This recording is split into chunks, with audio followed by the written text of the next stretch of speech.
예, 안녕하십니까. 자, 계속해서 공동저당을 보시겠습니다. 공동저당이다라고 하는 것은 동일한 채권을 담보하기 위하여 수개, 여러 개의 부동산 위에 설정된 저당권을 공동저당이다 라고 합니다.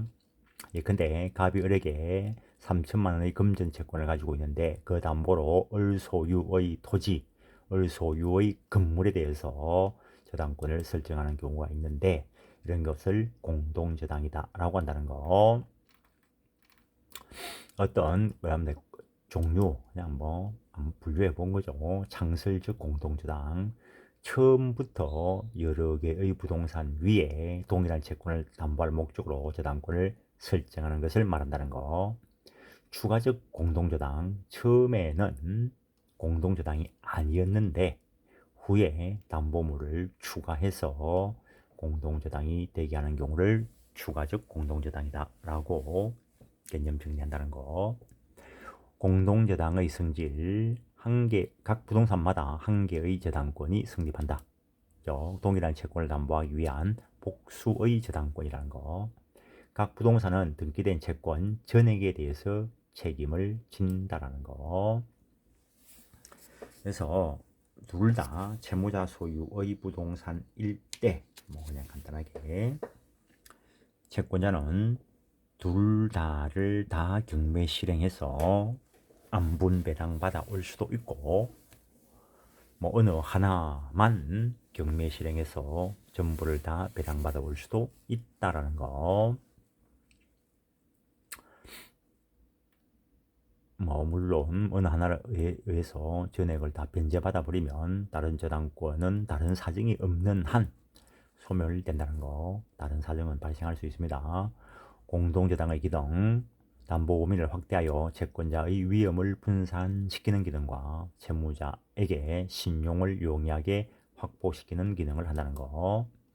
근데 채무자가 뭐 5억짜리 부동산 2개를 가지고 있을 때 뭐 빌리고자 하는 돈이 8억쯤 되면 한 개만 가지고는 현재 담보하지 못하게 되겠죠. 그럴 경우에 채무자가 돈 빌리기 쉽게 하기 위해서 만들어 놓은 제도다. 뭐 이런 거고.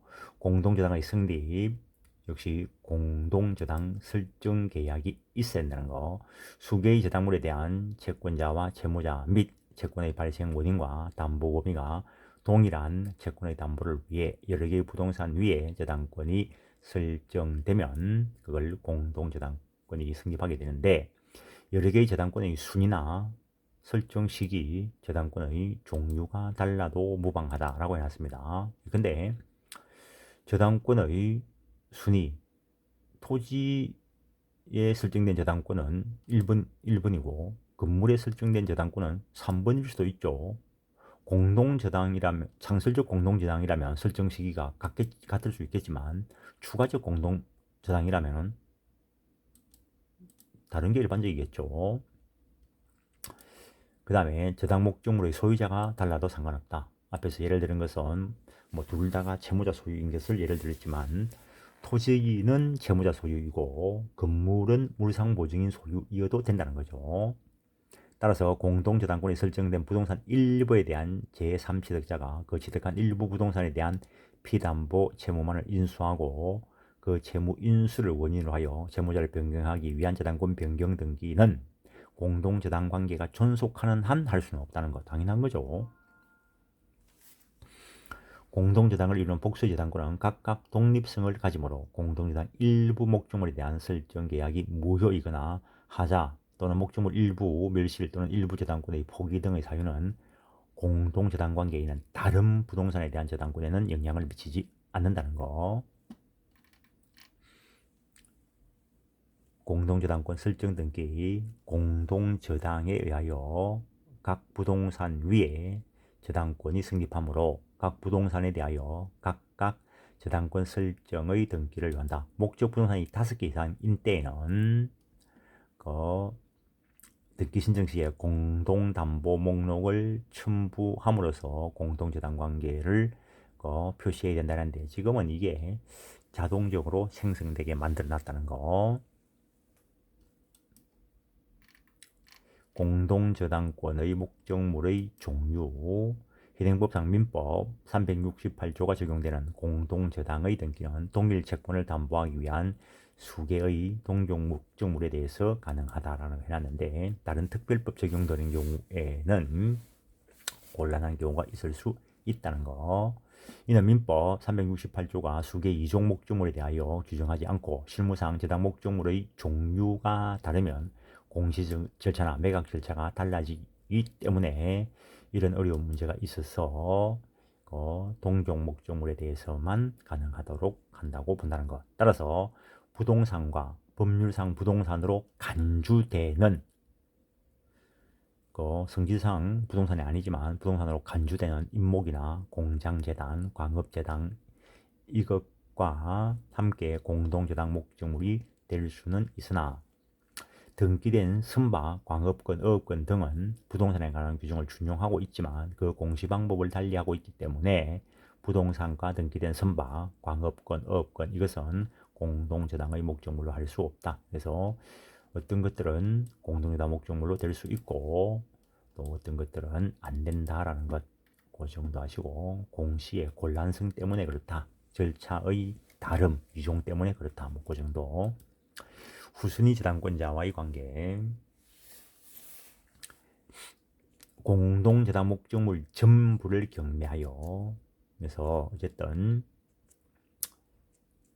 뭐 일부는 토지고 일부는 건물일 때 공동작물 전부를 경매하여 그 경매 대가를 동시에 배당하는 때는 각 부동산 경매 대가에 비례하여 채권 분담을 정한다라는 거. 부동산 경매 대가에 배당 참가하는 저당권자 이외에도, 배당 참가하는 자는 저당권자 이외에도 존재할 수 있는데 공동저당권자를 해하지 않고서 이를 여러 배당권자로 보호되어야 하므로 이는 후순위 저당권자의 존재 여부에 상관없이 그 적용이 있다 할 것이다. 그래서 후순위 저당권자가 있든 말든 그는 일단 나중 문제이고, 선순위로 있는 공동저당권자 그걸 먼저 안분 배당해 주고 남는 것은 이제 각각 후순위 저당권자가 배당을 받게 될 것이란 거. 물론 이때 대위 법리가 적용될 수 있는데 참 그림을 그리기가 곤란해서, 그래서 하나는 동영상을 올려야 되겠습니다. 이거는. 다음에 20배당의 경우 공동저당 목적물 중 일부 부동산에 대하여 경매함으로써 그 대가를 배당하는 경우에 공동저당권자는 그 대가에서 그 채권 전부의 변제를 받을 수 있다. 그래서 공동저당권자가 공동저당 목적물 중 일부만을 경매할 때는 거기서 자기 채권 전부를 변제받을 수 있다. 그럼 전부를 변제받아 버리면 다른 사정이 없는 한 다른 물건에 대한 저당권은 소멸하게 되겠죠. 이 경우에 경매된 부동산의 차순위 저당권자는 선순위 저당권자가 동시에 배당하였더라면 다른 부동산의 경매 대가에서 배당받을 수 있는 금액 한도 내에서 선순위자를 대위하여 저당권을 행사할 수 있다. 이거는 법률 규정에 의한 물권 변동이다. 그래서 1번 이야기하면서 다른 사정이 없는 한 소멸될 것인데, 다른 사정, 그래서 토지로부터 선순위에는 공동저당권자가 토지 대금으로부터 전부를 다 배당받아 가버리는데 그 토지 저당권에 후순위 저당권자가 있었을 때는 선순위 공동저당권자가 안분했더라면은 자기도 배당받을 게 있었다는 거죠. 그런데 선순위권자가 토지 대금으로부터 다 배당받아 가버렸을 때, 그때 그 토지에 대한 후순위 저당권자는 안분했으면 받아갔을 거 하고 계산해가지고 그걸 넘어서는 부분, 그걸 대위해서 다른 부동산의 공동저당권자의 지위를 대위할 수 있다는 것. 공동저당권자가 그 부동산 책임액을 초과하여 배당받은 경우에 비록 채권의 일부만 변제받은 경우에도 공동저당권자가 다른 부동산에서 잔액을 변제받았을 때 대위권이 발생한다라는 거.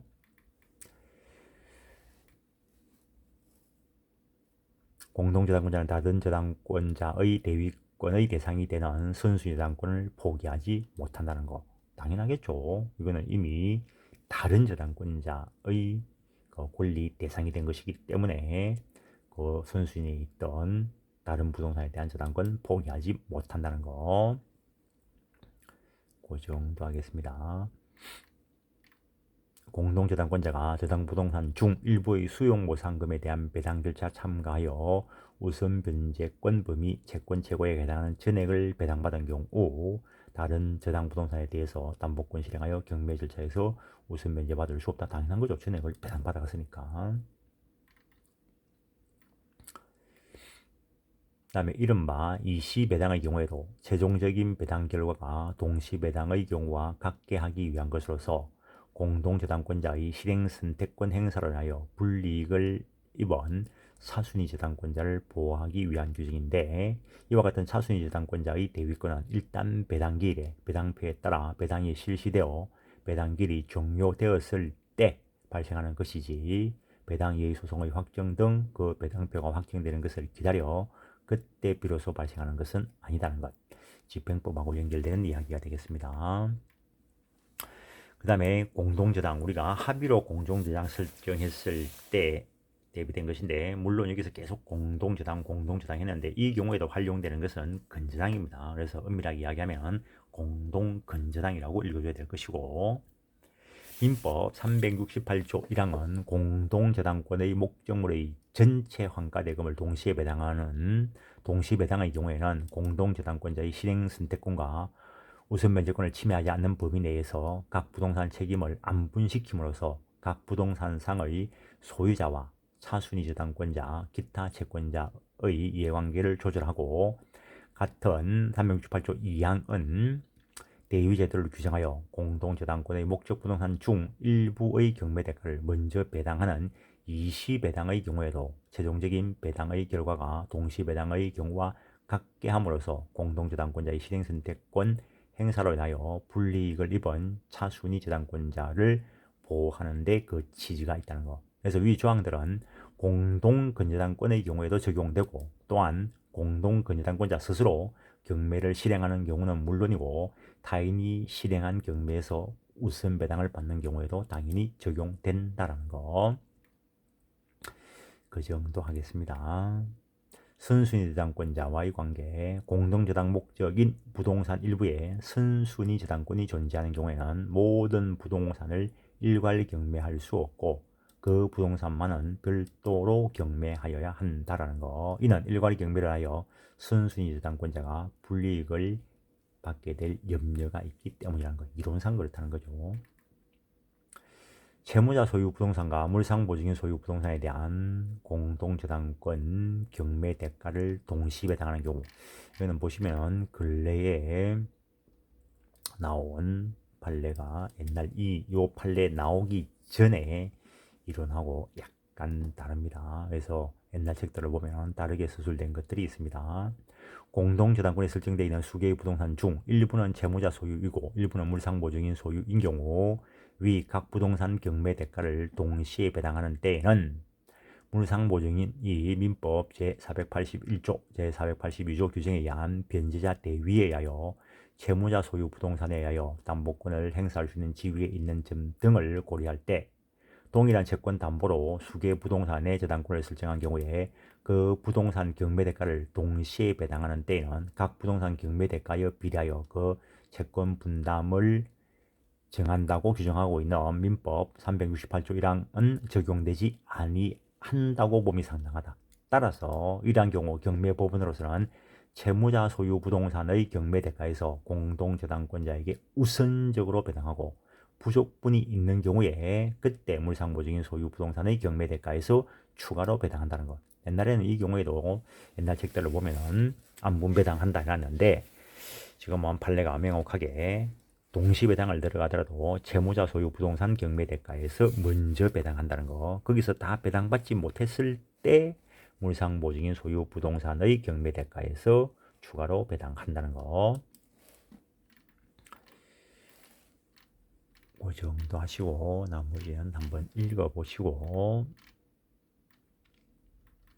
공동저당법리의 유추 적용 여부.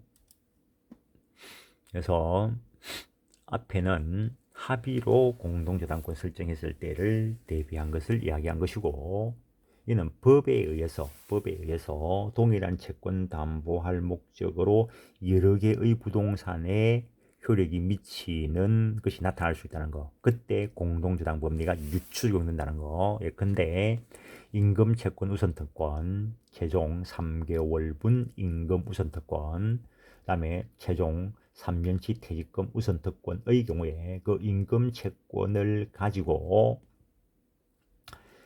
그 사용자 소유 여러 개의 부동산에 대해서 압류를 할 수가 있다는 거죠. 그랬을 때 공동저당 법리가 유추 적용된다는 거.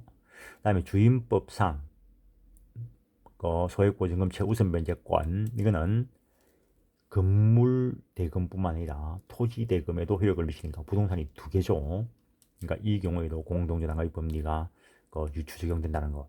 상임법에도 동일한 규정이 있으니까 일단 상임법에도 동일한 법리가 적용될 수 있다는 것. 조세채권 우선특권도 마찬가지겠죠. 조세채권을 가지고 그 체납자 소유의 여러 개의 부동산에 대해서 압류를 했을 때 그때도 공동저당 법리가 유추 적용된다는 거. 그다음에 구분 소유의 경우에 구분 소유권과 대지권, 지분 위에 효력이 미치는 거. 그것도 공동저당의 법리가 유추 적용될 것이고, 동일한 채권 담보로 부동산과 선박에 대해서 저당권이 설정된 경우, 앞에서도 이야기한 겁니다. 이거는 판례가 명확하게 공동저당 법리 유추 적용하지 않는다는 거. 그리고 사용자의 일부 부동산에 대해 먼저 이루어진 경매 절차에서 임금 채권 우선 변제권이 시행되어 그 경매 대가가 배당되고 나서 사용자에 대해 파산 절차가 개시되어 사용자의 나머지 재산이 파산 재산에 속하게 되었다고 하여 민법 368조 2항 후문을 유추 적용하여 후순위저당권자의 채권이 임금 채권과 마찬가지로 파산법상의 재단 채권으로 지급되어 파산 절차에 의하지 아니하고 파산 채권보다 우선하여 파산 재단을 구성하는 사용자의 모든 재산으로부터 수시로 변제받아야 될 볼 근거는 없다라고 했다는 거 하나 확인하시는 거고, 그 다음에 과잉 경매 방지, 저당권 설정자의 이익을 고려하여 여러 개의 부동산을 경매한 경우에 한 개의 부동산 매덕금만으로 채권 전액을 변제하며 충분한 때에는 법원은 모든 부동산에 대한 경락을 허가하지 않고 이때 채무자는 그 부동산 가운데 매각할 것을 지정할 수 있다는 거. 그래서 과잉 경매를 방지하기 위해서.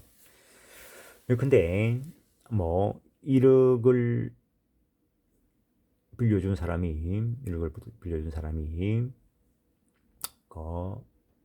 뭐 어쨌든 뭐 어떤 이유에서든 간에 뭐 공동저당 가지고 채무자 소유의 여러 개의 부동산에 대해서 공동저당을 설정해 놨는데, 근데 그 부동산마다 다 1억 이상의 가치가 있다는 거죠. 뭐 예컨대 뭐 그냥 각각 10억 정도의 가치가 있다고 봅시다. 뭐 한 서너 개 되는데, 그럴 때 1억 채권을 뭐 실행하기 위해서 10억짜리 부동산 3개를 경매 실행한다. 그거는 채무자에게 너무 가혹할 수도 있겠죠. 그래서 과잉 경매를 방지하고 채무자에게 그 부동산 가운데 그 매각할 것을 지정하게 할 수 있도록 하고 있다라는 거. 그래서 이번 시간은 이 정도로 하고 다음 시간에는 그 공동저당과 근저당의 등기 부분을 살펴보도록 하겠습니다. 예, 수고했습니다.